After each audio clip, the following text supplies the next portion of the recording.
Welcome to WitchLit, a place to talk about the craft of writing and writing the craft. I'm your host, Victoria Raschke, author, publisher, witch, and nosy Scorpio. Marshall is a practicing traditional folkloric witch living in Texas. Be sure to catch him on his podcast, Southern Bramble, a podcast of crooked ways, and get his book, Cunning Words, a grimoire of tales and magic, on Amazon now. You can also read his blog on Patheos Pagan under the Southern Light Diaries. Marshall, welcome to WitchLit. Thank you so much for having me. I'm a huge fan of the show, so I'm really excited to be here. Thank you. Oh, it's so good it's always good to know that people are listening and you're not screaming into the void. Oh, no, I am absolutely listening because I like that the focus of your podcast is authors and their passion for what they put on in the written word. I think that's so important. I feel like sometimes it's nice to listen to podcasts where it's about themes, but getting to listen to the author speak about what they wrote, why they wrote it, what was the impetus behind it. That's the bee's knees right there. Oh, thank you. Well, awesome. Well, that leads us perfectly into our first question for everybody is in this age of podcasts, which we both have, and TikTok and social media and YouTube, why write still? Why write books? I love that that's the first question that you always ask guests. And I've been thinking about it a lot since knowing that I was going to come on the show. And it really comes down to, there's a couple of reasons why I wanted to put my work out there, but I'm extremely inspired by folklore. I'm inspired by stories, and I feel like mythology and folk tales give us expressions of human experience, and those experiences inform us on what we believe in, on how we want to respond to things. And I love learning about Greek mythology, Roman mythology, Italian mythology, Celtic mythology. There's even some really, as much trauma as as the church has caused me. There's some really cool Christian mythology as well. But one of the things that really stood out to me was every time I look at mythology, I can't seem to find a mythology that really seems to belong to me. I live in Texas. I was born and raised in the US. If I want to be, if I'm a white cis gay, just so we're clear, man, but I live on land whose stories don't always belong to me. Mm-hmm. And we have to be really respectful of the native cultures that came before America was America. And while I love learning stories about Welsh folklore and Cornish folklore and Scottish folklore, which I do have blood lineages to, I don't live there. I'm not immersed within the culture. Mm-hmm. So it's hard for me to feel connected to that on a cultural level. So instead, I really cling to stories of traditional witchcraft. I cling to stories of tales that come out of trial records, tales that come out of cunning folk who've come before me, maybe over in New England, over in Appalachia, or also over in England and the EU as well. But those stories inform the way that I see my practice. And I found that I wanted to share with the world how I see my practice. I wanted to write stories that gave voice to the things that inspire me. Mm-hmm. And I do think that gives people the opportunity to realize that you can write your own stories too. Magic from folklore doesn't come from something that has to be ancient. It can come from you. You can write the story of the thing that inspires you, and that inspiration is magic. And I think that that's something I want to encourage more people to look within themselves and say, what inspires me to make this? And can I write this and then turn it into a magical inspiration? I spoke with Corey Thomas Hutchinson, the author of oh my gosh, American Witchery. New World Witchery. I was going to say American Folk Magic, but that's the most recent one he made. Yeah. He curated. And I asked him, like, do you think I could write my own? This was years ago. I was like, I would love to write my own folklore. Can I do that? And he was like, absolutely. Of course. And that really, really kind of made me want to continue on this path of building stories that inspire magic, and the magic that I think already exists in the world, but kind of funnels it into a pathway of working. Yeah, that's funny that Corey is largely the reason I have a podcast. Oh, I had a conversation with him amazing. a long time ago about like, I'd really like to do a podcast, but I'm kind of intimidated. I'm trying to find a niche, that kind of thing. And then actually our publishing company is publishing his and Lane's book. So that's fantastic. Yeah, I love that. That's what synchronicity for me to bring him up. Yeah, no, Corey he is like one of those connector people, I think. So I appreciate having him in my life.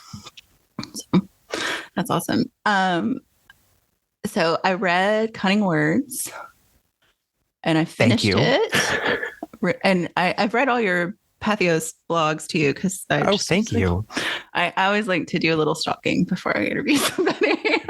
Me too.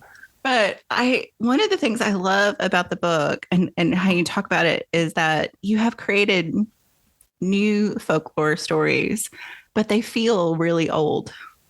Yeah. They feel like you're right. Like they've always been there. Yeah. I think these veins of magic have always lived in humanity and our human experience. One of my greatest inspirations was The Black Toad by Jim McGarry. She wrote this book and I believe was published in 2016. I'd almost consider it a type of grimoire, but with a little bit less spirit names and a little bit more history and examples. She used this really, really fantastic organizational skill and broke down how she wanted to present traditional West Country charms and magic under the Old Mother Red Cap, Old Mother Green Cap, and Old Mother Black Cap. And I don't know what it is about this that just absolutely screamed in my mind. These are people. These are spirits. These people have stories to tell.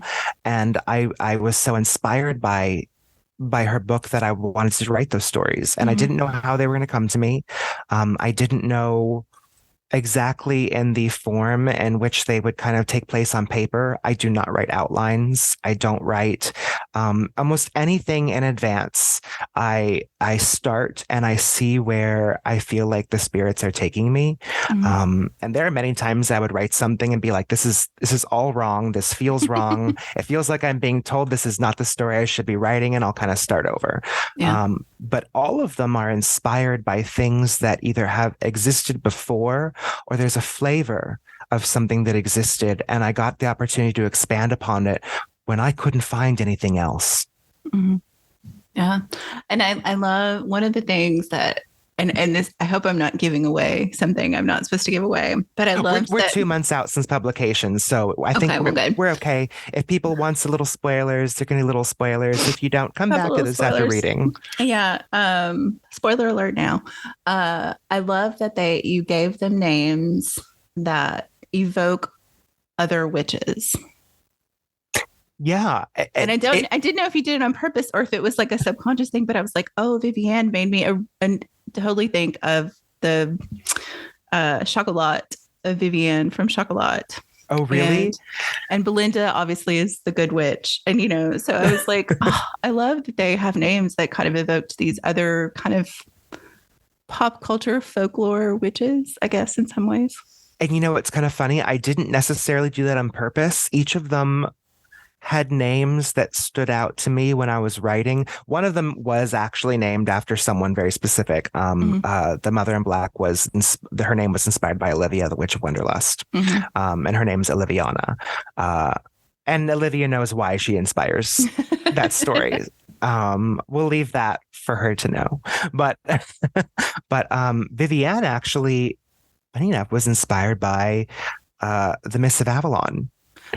The Lady of the Lake. I watched the movie when I was a young teenager. They made a made-for-TV like a really small miniseries.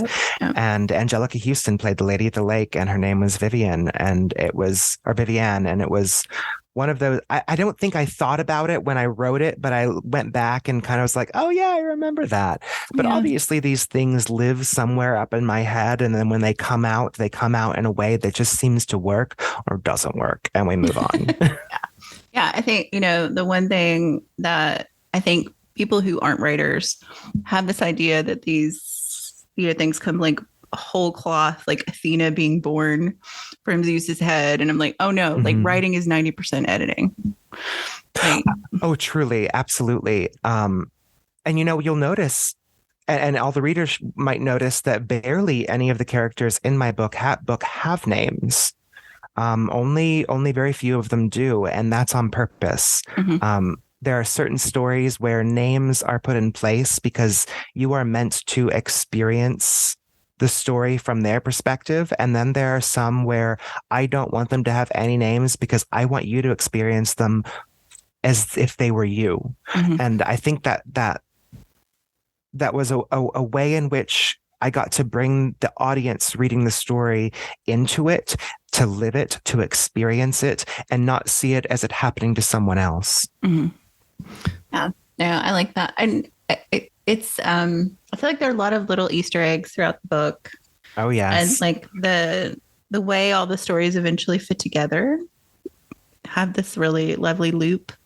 And I Um, didn't know I was going to do that in the beginning. Again, there was no outline. It was mhm, it was something that as it came to me, it made sense that all of a sudden this story that oh my gosh, of course, this is an older version of this person from an earlier story. Or I can't just have one story with Belinda. She's popping around. She's making her ways mhm. across the country. She's got gifts. She's got options. Yeah, she might be one of my favorite characters in the book. She's one of I mine too. it's a toss up, but she's real close. So one of the things I really wanted to talk to you about, because I think it's something that people who I think what you've done is incredibly unique. And I was trying to figure out, like, what would this have looked like as a pitch?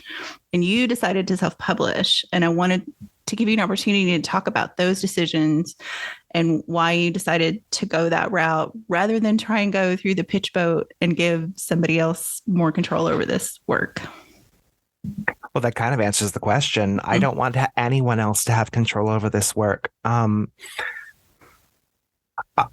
going to be very blunt, and I don't want it to come off as conceited, but I feel like we can be honest here. I have a very large following on multiple platforms.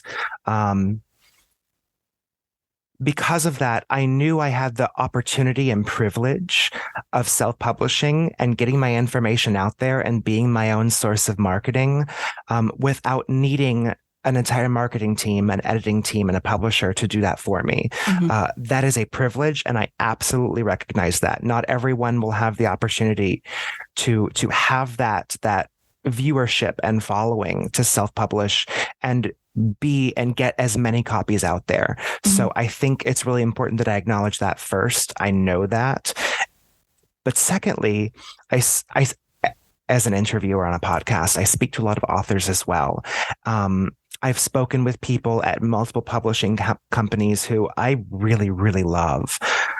But some of the things that get back to me are, oh, I'm so glad you asked that question. They cut a whole section out of my book because it was too long and I wish they could have kept it in. Or I loved my cover, but I hated that they used this color. Or I hated that they used this font. Or I wish they could have picked this artist instead of this artist. And I was not willing to concede on anything. Book publishers, as wonderful and as accessible, especially in nowadays as they are, their goal is still to be a business, is to make money. And if they feel like something isn't as sellable or maybe a little bit ostracizing or possibly controversial, they may choose not to publish it, or they may mhm, ask you to edit it out. I did not yet know what would be in my book when I started writing it, because as I said, a lot of it was stream of consciousness experience. I didn't want to risk that chance. And if any publishers out there are listening, I respect you so much, and I want you to know how much veneration you have for me, and I don't think that you're going to cut up my book if I offered it to you, but I just kind of decided to close off that road and be the little control freak that I am. No, I totally get it. I mean, that's partly why we started our publishing company. I got the rights back to my books from my original publisher. Really? And my husband had already been working in publishing, and we were like, let's just do it ourselves. Yeah. So that was how it started. And I also spoke to a lot. I mean, I'm lucky enough to be surrounded by a lot of other authors who've been honest about like what the percentages they make in royalties per book. Mm-hmm. And I was thinking, if I'm going to spend this amount of time over the next year devoting my creativity to this creation, I want it all. Yeah, no, I think it makes want sense. It all. It totally makes sense to me. And I think, I do think we've kind of moved past this self-publishing stigmatization. I do think so. Mm-hmm. Just because people do have their own platform. I mean, indie music is a thing, indie publishing is a thing. And, when initially I have a friend who self-published pretty early, like when you could still like hit the jackpot on Amazon, kind of thing. And, she was like, she kind of kept it a secret for a while that they were self-published. She was self-publishing because she just, people still had this, concept of what that meant. Yeah. And now, like, 10, 15 years later, it's not a big deal. But I always remind people, like, Oscar Wilde self-published, self-publishing has a long history. And I think it's just come to a new wave of it. We have more tools to do it and can do interesting things. And I think it's... Oh, go ahead. No, I was just going to say, I think it's really important to also remember in the field of witchcraft, we have a long history of self-publishing as well. A huge portion of grimoires started off as handwritten manuals by someone. They weren't some mass-produced bookseller trying to make money. They became mass-produced once the printing press was invented. But before, they were a person's personal experiences. They were a practitioner's a collection of spirits they've worked with, or charms, or recipes. And I realized I didn't mention this at the beginning. I want people who haven't read my book yet to understand it's not just a singular collection of stories. It comes in 3 parts. I do see my book and I call it a grimoire because that's what it is. It is a collection of stories that teach a pathway of magic and folklore. Then it's a collection of poems that teach recipes, that teach tales, that teach epithets that can be used in magic. And in the back actually has a collection of chapters of applicable and usable magic that are sometimes extrapolated from these stories. So I wanted my book. It's hard to say I wanted my book to be mine, but I wanted my book to have my fingers in it and my words and my spirits within. Yeah. And I wanted that grimoire, however small it may be now, maybe one day in 100 years from now, it might be the next Black Pullet. It might be the next, I'm not going to call myself the next Agrippa because that would be super conceited. But you never know. Like, who knows? Who knows what this work or these stories might mean to people 100 years from now? And it started with one person, and it started with one mind, and it started with one drive to share these tales. I also love that you had the ability with having that control because I know that you're a book collector from the podcast, that you love fine editions of books. Look at this behind me. Yeah. So I think it's lovely that you have the opportunity to go, okay, this will be available as an ebook, but it's also going to be available as a hardbound book with, these kind of special features. And I think that is really, a lovely thing. And the other thing I love about your book are the author's notes, which I think a more traditional publisher probably would have said no to. But I love them because I think it's really, like you said, an insight into you personally and what this means to you. And it's not really hand-holding. It's more like, by the way. It is. And, I interviewed Craig Spencer, who wrote Aradia, A Modern Guide to the Gospel of the Witches by Charles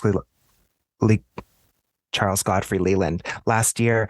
And one of the things I loved that he did in his book is he would have a passage from Aradia and then a section on Revelations that was really dissecting what those passages mean. Mm-hmm. And I really wanted to make sure in my book that it was very, very clear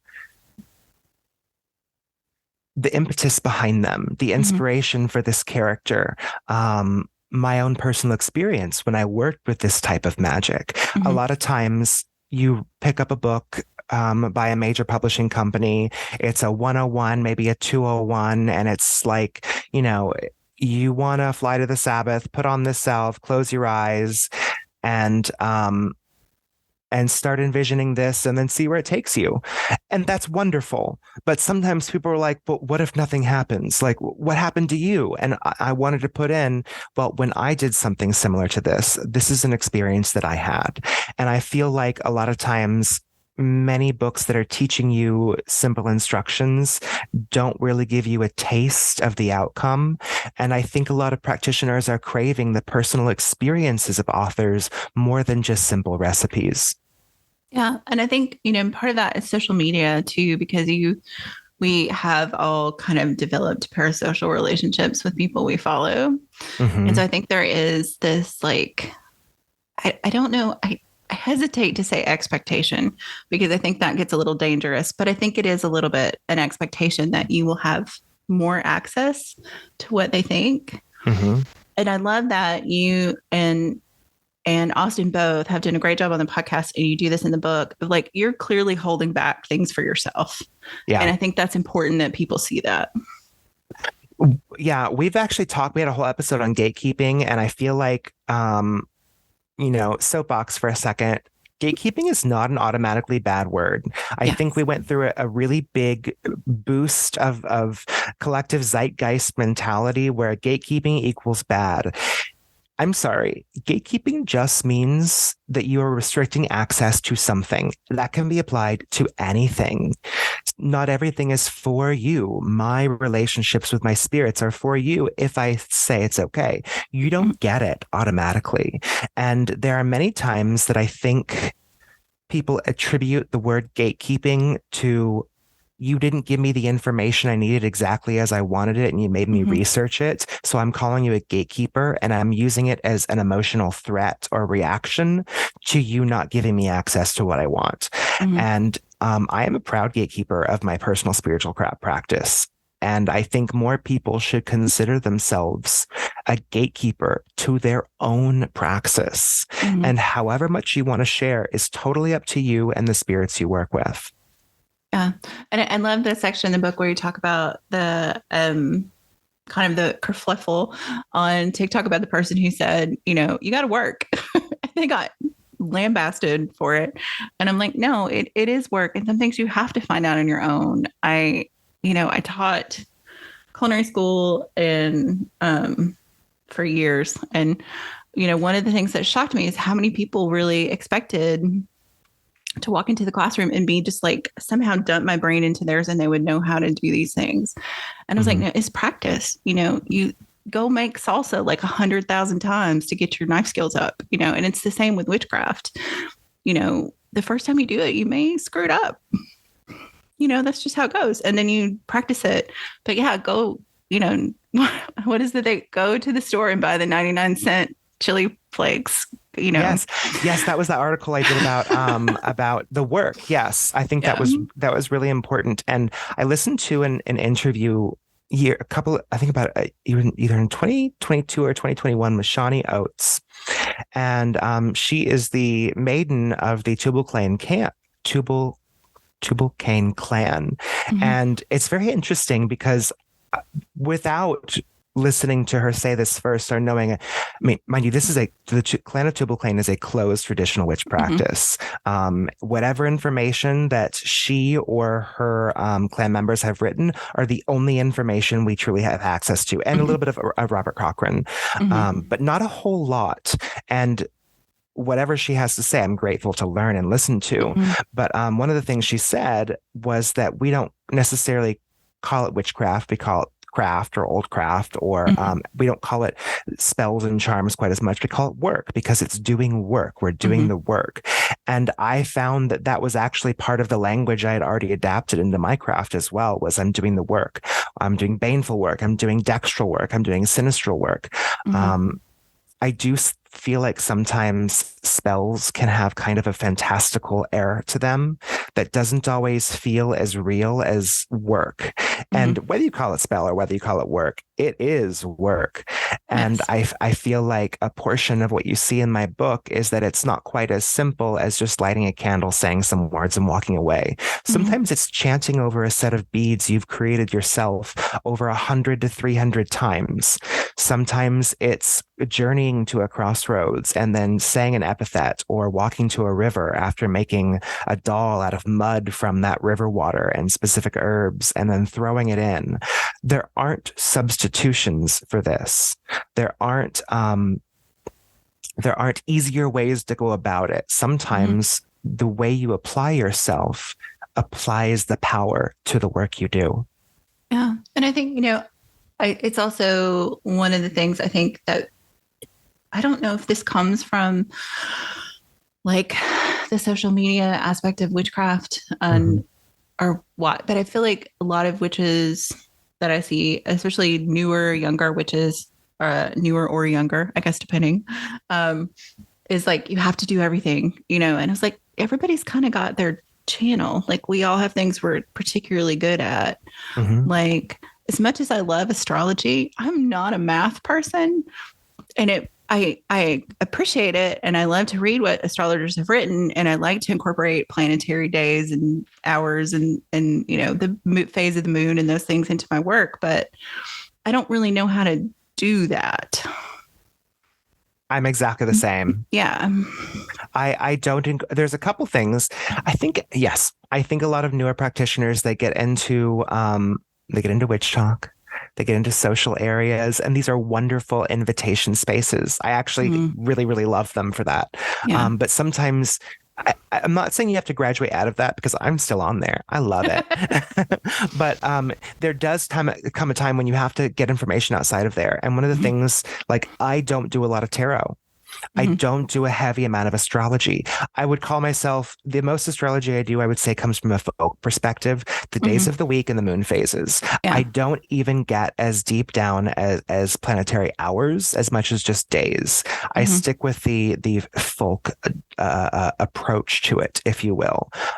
But do I care when I'm doing a full moon spell if the moon is in Aries or Sagittarius? Not really, because it's a full Mm-hmm. moon and that's what I'm connecting to. If Right. I wanted to make it focus more specifically on a genre, like prosperity, then I would more do it on a Tuesday than the full moon. If it was Mm-hmm. about, winning a competition, or sorry, a Thursday. If I wanted to be like winning a competition, I do it on a Tuesday for Mars. If I wanted it to be maybe some sort of like healing or bodily healing work, I do it on a Sunday. If I wanted to Mm-hmm. do more mental healing work, emotional work, I do it on a Monday. That wouldn't be about the moon, that would be about the day, but it Mm-hmm. would not really have anything to do with Mercury and Gatorade or whatever. Yeah. Yeah, I do think, it's like you can't be an expert at everything. I think that's kind of how you become, what is it? Jack of all trades, master of none, right? Yeah, Like, I think there's a value in diving deep on the things that you either want to or that you have a natural proclivity to, and then utilizing other people in your community who are better at that other thing you have an interest in. Like, like, absolutely. I just think about like the beautiful work that Austin does that he sells. Like, I would never be able to make those things, Me neither. but that he offers that to the community, to me, Hmm. is a gift. That there are witches who are willing to share the work they do in that way. Yes, it is, you are changing money for that thing, but that's part of the work, is Yeah. your the energy you're exchanging with him is your cash, Absolutely. basically. Yeah. And that's part of being a service magician. If Mm-hmm. someone was asking me about tarot advice, I would send them to Robin Valentine, who wrote the book Magical Tarot. If someone Mm-hmm. wanted to ask me about astrology advice, I'd say that's not my specialty. Go check out, and you can actually book services with Warrior Witch Nike. They've got a whole YouTube channel. They sometimes put out astrology stuff. I just think that there are people who are really, really Mm-hmm. good at their Yep. niches. And that's a beautiful thing. And I Yeah. love that you said leaning into your proclivity, because I leaned into my proclivity. It's stories, spirits, and sigils, not necessarily astrology and tarot. Yeah. It's funny. It took me a long time to realize that my writing was magic. It Because is. I had this bucket, a separate bucket that, like, I think because I did writing as an academic focus, I have a master's degree in creative writing. And I think that was like, it was always a separate thing. And then honestly, it was Corey. Corey and I had this conversation. He was like, well, why is it separate? And I was like, you're absolutely right. I mean, I was in my 40s when I figured that out. So like my magic work had always been separate from writing, and now it is not. Would you mind if, because I think this connects to it so perfectly, would you mind if I read the opening page of my book? I would love for you to do that. I think you know what I'm talking about too. Yep. A lot of times in the past, a lot of little grimoires like The Long Lost Friend, or certain small collectors of commonplace books, like especially during the French Bibliothèque Bleue era, where they had these little grimoires like The Black Pullet, or Petit Albert. Sometimes they couldn't even read what was in them. Just owning the book was considered to be a magical talisman. So, and I wanted to make that very clear, that this book is magic. So the first thing you read when you open my book is, this book is magic. This book is marked with cunning knowledge. The words within are twisted and miraculous. The images represent figures and archetypes who never were and always have been. Charged by the 3 mothers and 7 holy siblings, gifted by the spirits of the dark and wondrous woods, this book will offer protection and refuge to all those who seek it, unless they be your enemy. Within lies the guile of the man in black, the endlessness of the lady of other, and the prismatic spectrum of the divine androgyne. This book is loving. This book is cruel. This book is full of life. This book is full of death. This book will charm. This book will curse. This book is marked with cunning knowledge. This book is magic. And I really wanted to make it very clear, and I wanted to set a type of boundarylessness at the very beginning, so people understand what you are diving into is going to take you on a roller coaster of emotions, physical and mental. It's going to expose you to certain things that might shock you a little bit, might make you go, wait, did I read that correctly? You may know what I'm talking about there too. Yeah. I want people to feel something when they read my words, because that's what I think the magic comes from. It comes from the passion. It comes from the feeling.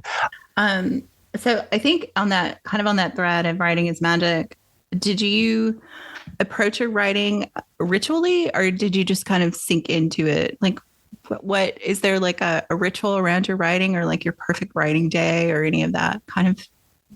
There is, and it's extremely unconventional. That's good. My writing ritual is I get on the elliptical at my gym and I actually write everything on my phone in the Notes app. I find I get into this very trance-like state. I put myself in a high incline and a high resistance, and my feet are going, my body is moving. It's that shush, shush, shush, shush, shush, shush. And a lot of times I'll put on like some Lindsay Sterling or some sort of lo-fi. It's not about the music, it's just about a background noise. Mm-hmm. But that continuous motion, it makes me feel like I go into a it is a trance state where I will start writing.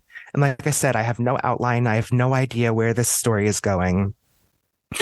And I will find myself sometimes going for an hour, and usually the elliptical will time out at an hour, and I will have completely lost all sense of time. I'll be drenched in sweat, and I would have had half, if not say a full story written. And if it's not done and I'm still going, I will start it over and I'll just keep going.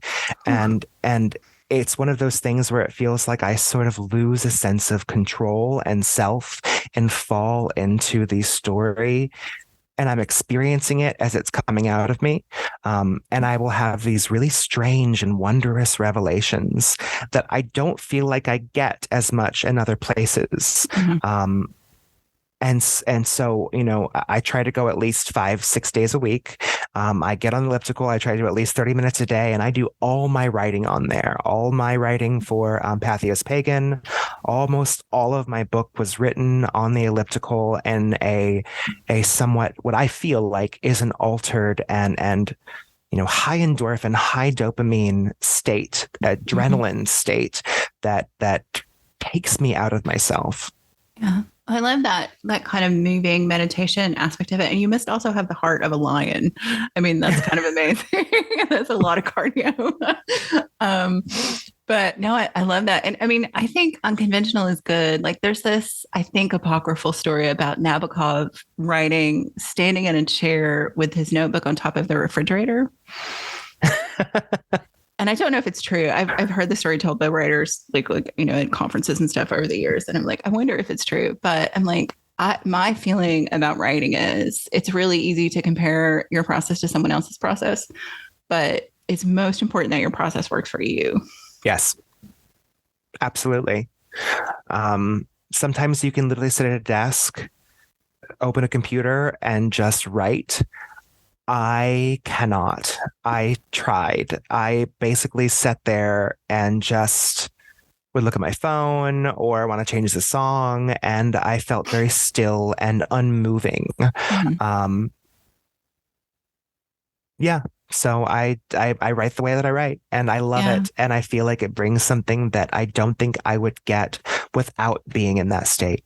Yeah. No, it makes sense to me. I still have not recaptured my favorite writing thing is I love to sit like in a cafe and write because I love the sound of people. Like I don't wear headphones or anything. I just listen to what's going in that. Oh yeah. That particular white noise is like, that's my brain's happy place. And I still, I think I've shared this on the podcast before, but my son has long COVID and he's moving in with us. And so we're super careful because really a cold would be bad for him right now. Yeah. And so I'm not really comfortable being in a cafe. And unfortunately, I can't write outside because it's too bright. I can't see on my screen. So I'm trying to figure out how to get around that eventually. Like I really need to get back in that space, but I've found, oh yeah, please offer. There is a YouTube channel called Nemo's Dreamscapes. I use it in the background of all my Instagram lives because I just love it. And it's over 100 different, like sometimes 6 to 13 hour long videos. And it's like oldies playing in the other room while you're in a cafe. Oldies playing in the other room while there's a party downstairs. Oldies playing in a cabin while you're on the front porch and it's raining outside. Oldies playing and you're sitting by a crackling fire.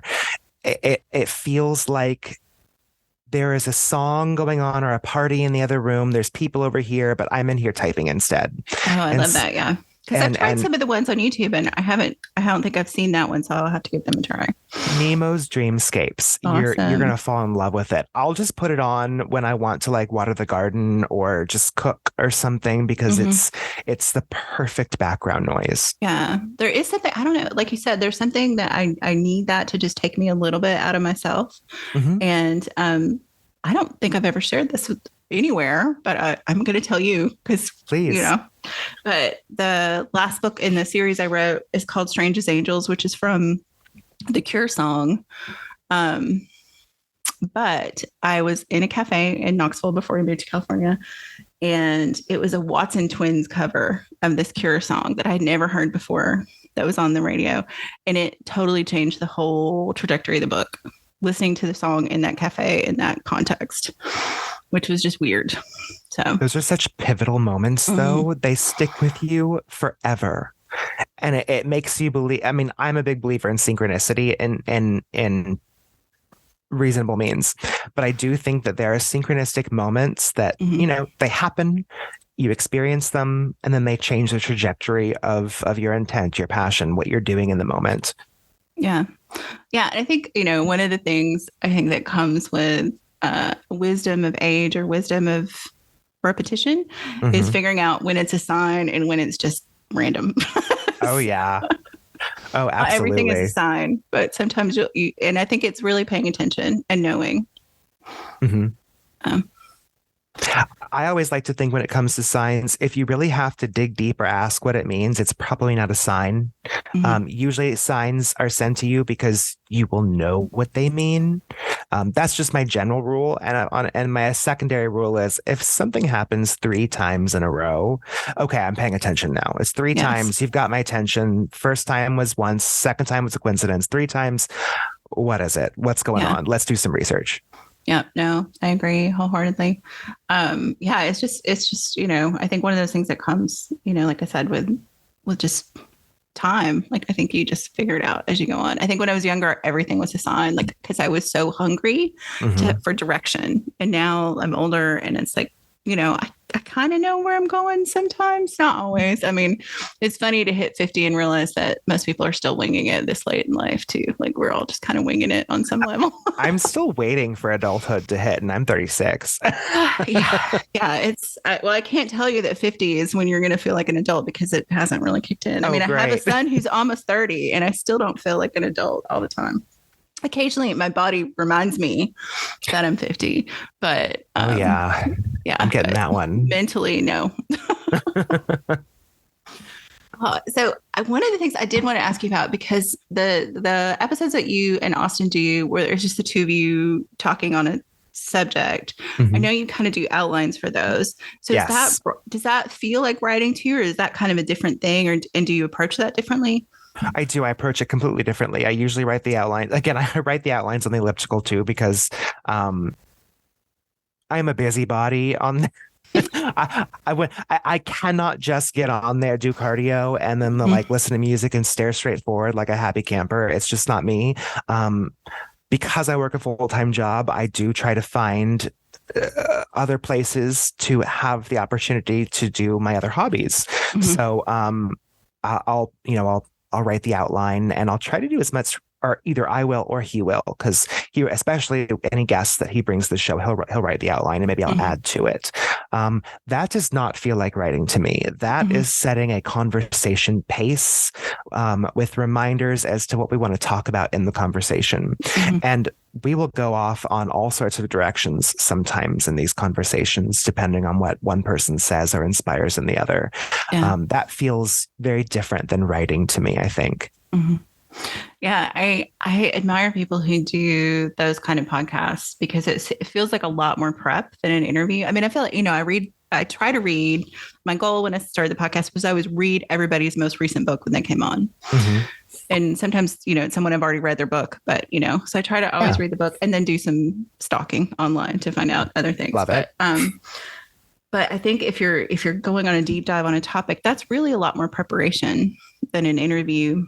Yeah, I do. I know when I'm putting an outline together, I want to make sure that I have a lot of good talking points prepared and ideas behind them. And sometimes I will literally even write quotes out to make sure that I get the wording correctly. I stumble over my words a lot because I find I'm somewhat neurodivergent in the way that I think about I know what I want to say before I can find the words to say them. So sometimes I'll struggle to get them out.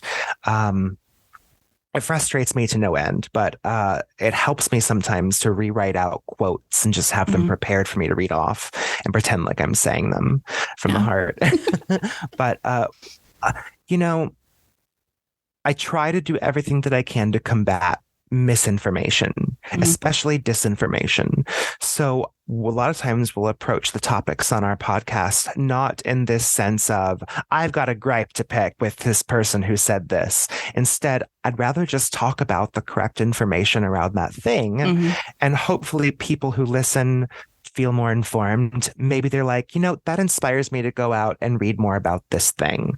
Or they'll even reach out to me or comment on a post. Oh my gosh, you've got to read this book. I've read so much more about this subject and I think it'll inform you more on that. I think that's wonderful. And it gives people the opportunity to just be more informed. Yeah. I do love the exchange that happens. I mean, obviously I have figured out that I have to do a month of recording and then a month off because I can't write and read that much at the same time. But I have found that like talking with people and, reading their books, especially like when they have like suggested reading or bibliographies and stuff. And then like my month of fun reading when I'm not on the podcast is then filled with stuff that I've come across in those Yes. situations. So Writing the bibliography in my book was so annoying. So like I've never written a bibliography outside of school before. And right. being that I'm 36 years old, I didn't go to college. I graduated high school in like 2005. So it's been a long time since I've had to write a bibliography. I had to look up how.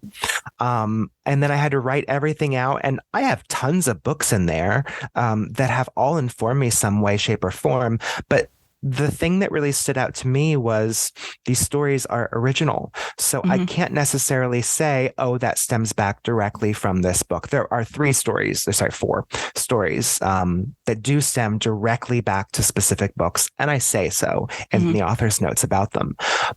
But a huge portion of that bibliography comes from things that have inspired my practice that led me to write this in the first place. So it's very interesting because bibliographies, when I first started in witchcraft years ago in the 90s, when I was 12 years old with, Raymond Buckland and Silver Ravenwolf, like bibliographies were not something people considered as important. And a lot of these works, at least not that I remember that being part of the conversation, because I was sucking up the only information I could possibly get in, the suburbs of the city in Texas where I lived. And I'm now much, much more interested in, I always look at the bibliographies whenever I get a book, because it gives me the opportunity to realize what bodies of work and resources inspired this chapter or this section, or even more so, just the whole book. And there was something that Troy Books does in the UK, which is Gemma Gary and Jane Cox. They own that company, and she writes The Black Toad and Traditional Witchcraft and several other books she's annotated and kind of edited because they're just recreations or reprints of older works. I really like the way that she seems to create a setup where she'll write the charm and then she'll write a little letter next to it.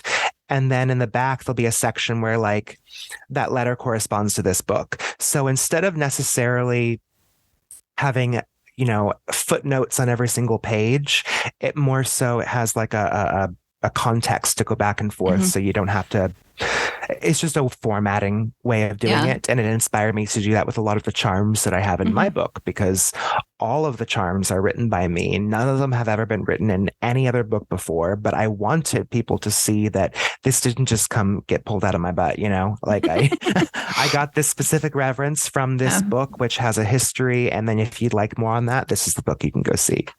No, I like that. And I think, I don't know, it's interesting you bring this up too about how you laid out the book, that there's a lot of white space between the paragraphs. And I find that really helpful too. My eyesight is not great, and it's not as much of an attention or neurodivergence thing, although I think, I've got some stuff going on too, but it's really just visual for me. Like it's hard for me to read a lot of small text crammed together. And so I really appreciate that. And that's one of my issues with footnotes at the bottom of the page. I love them. I want to know where the information came from, but they're difficult to read sometimes and kind of distracting on the page. It can be, and it kind of disrupts the flow of reading sometimes. And I like that you bring that up. I did put spaces between every paragraph instead of indentions on the paragraphs themselves, because I am someone that really struggles looking at a complete page of text and getting through it, knowing that there's 50 more behind it. It helps seeing those paragraphs broken down because I'm very analytical, and it helps me kind of be like, check off list almost. Like I've got this paragraph done, this paragraph. And people would reach out to me like, I read your book in one day. I read your book like over a weekend. I've never been able to read that many pages in a single sitting before. And that means so much, because that means that it was digestible. They could take it in and they wanted to continue without feeling like, I've got to take a break and put this down. It's too much. Yeah, no, I really appreciate it, and it's funny. It's something we did with my books when we published them. Is there's a break between the paragraphs, and partly it was that the way it looks on the page. And my husband is he also designed the books when we republished them, and he's a white space designer. Like he loves white space. Oh, So, yes. but yeah, no, I think it's great, and I think it's just something that people don't think about. Like books are an object as much as they are a source of information. I mean, they're an artifact in themselves, and how they come into the world is very interesting to me too. So Absolutely. awesome. So I am very much looking forward to playing our game of chance with you. But before we get there, I would love for you to tell people where to find you and anything you have coming up. This will come out mid-August. Okay. So if you've got stuff coming after that, let them know, and then we'll play our game of chance.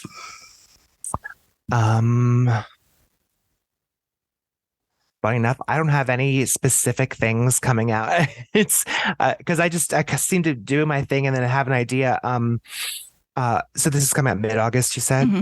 Yeah. So by then I would have had several things come out. Can I list those as well? Please do. Perfect, Yeah. perfect. If you'd like to find me, please follow me on TikTok and Instagram at Witch of Southern Light. I am on Twitter at Marshall WSL. If you check any of my platforms, please check out the link tree in my bio. I have so many free resources for practitioners in there that are literally, you can make it one of the little buttons on your home screen, and you have for access to planetary days, calculator for planetary hours, a list of herbal and crystal correspondences, how to write spells, how to extract spirits from plants, as well as all the links to all my platforms and a couple of great educational sites. Check that out. I have a Redbubble shop where a lot of my digital art can be printed on any merchandise you like: journals, t-shirts, sweatshirts, phone cases, etc. If you'd like to read my work on Patheos Pagan, just look up the Southern Light Diaries, also linked in my bio. And I've opened an Etsy. I'm opening now, but will have opened an Etsy shop by then. There is PDF prints that you can buy for pretty cheaply that are actual grimoire pages that you can print out and put in your own personal Book of Shadows or grimoires, and they are from my book. So instead of maybe reading the book and writing them down yourself, you could print some of them out and put them directly in your book as a pre-created grimoire page. I think that's all. That's awesome, though. I mean, that's awesome. I totally forgot. And please listen to my podcast, Southern Bramble, a podcast of crooked ways with me and my co-host, Austin, also known as Banex Bramble, on Instagram. Yes, I highly recommend. Also, second, Thank highly you. recommend. Great. So I had a hard time writing questions for you. Oh, well, hey, thanks. Yeah, no, it's like, oh, what do I want to ask Austin or ask Marshall? There's lots of things. So lots of rabbit holes we could go down. Okay. Oh, there's so many rabbit holes, aren't there? Yes. So if you listen to the show, I'm going to roll a die. Get a question about death, sex, religion, politics, or money. And if I roll 6, you get to pick which one you want. And there are no rules to the game. So if I roll something and you're like, I really want the other thing, then that's what we'll do. Now, do these need to necessarily always be related to witchcraft itself, or just pretty much anything? They're I try to keep them related either to your writing or to kind of the subject. Like, I don't really want to blindside people. I get it. But because, and like I said, people can always pass. That's one thing I felt really important about. Like, people can keep stuff to themselves, right? I mean, that's absolutely. The thing. So 2, sex. Sex. Well, actually, I'm happy to speak on that. Absolutely. And it absolutely connects back to my writing. Yes. When you read my book, you will notice a huge queer theme. It's very, very important to me to understand that people understand I view witchcraft as very queer. It's a very in-between place. It doesn't exist in the mainstream. It exists on the fringes. It exists in the liminal spaces. That queerness is about living on the edges or being on the edges or not being the traditional expected outcome. There is a story in my book that role reverses sex. Literally, and in a way where at a Sabbath, there is somewhat of a flying orgy, if you if you will. But it's done, and I like to believe it's written in such a tasteful way that what you are experiencing is this young woman's like not just a sexual awakening, but an awakening that brings sexuality and ownership of oneself back to you, especially the fact that these are written what seem to be in an older time, but no specified time. She makes it very clear that, she understands that who she will end up being with physically and sexually is the person that her father will most likely pick for her, because that would be the most advantageous for the family. But she says, I'd always detested the idea of that, but this was her choice. And sex is about my choice. I am a gay man, and I didn't choose that, but my sexuality is my own to own. And I wanted to write a story that kind of took that and took it a little bit further past the line. And she, a little bit of spoiler, but I think I've already said this on Instagram, so it's okay. Yeah. She starts having intercourse with a man that happens to be her neighbor. And in the process, he removes himself from her. She, in turn, it's just described as this: she grew hard and entered him, and he gasped. You kind of have to reread that once or twice to realize, did she just grow a penis? Like, wait, what? Because when it comes down to it, historically and in modernity, sex has always been traditionally a male penetrative act. Even in the language that we use, we talk about light sockets as if they're male or female, the enter and the one that gets entered, the penetrator and the one that gets penetrated. And sometimes I feel that becomes so unequal in an act that should be about 2 or 3 or 4, however many people coming together and enjoying something on a what I think is a beautiful experience or a nasty experience, whatever you want it to be. Yes.